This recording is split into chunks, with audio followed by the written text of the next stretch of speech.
Hello mga kamarites, at ito na nga tayo magsiswimming sa St. Vincent Resort dito sa San Manuel, Pangasinan. Ayan, pagpasok mo nga sa gate nila, makikita mo na ang kanilang pool mga kamare. Ang ganda, diba? At dito nga mga kamare, makikita mo yung mga cottage nila. Ang ganda ng mga upuan, nakaka-relax, ang halimuyak ng hangin, ang daming mga puno. Fresh na fresh. At dito naman, pupunta tayo ngayon sa isang pool nila na napakaganda rin. Malinis.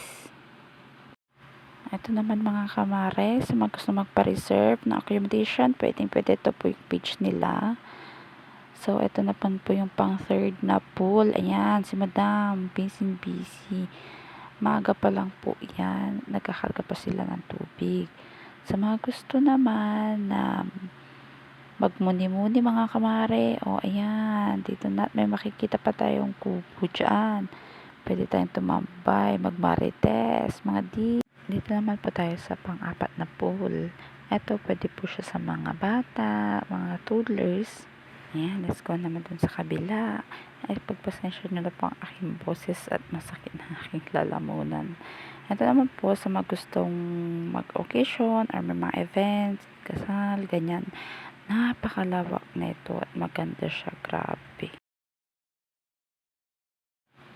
Ito nga po at sayang-saya ang mga madam na naliligo habang mababaw pa yung tubig. Huwag po kayong mag-alala kasi maaga po yan kaya mababaw pa. Ito naman po yung nirent namin na room, 3,000 good for 6 person na po siya. So yung mga gusto pong mag-night swimming, open naman po sila. Ito rin naman po yung CR.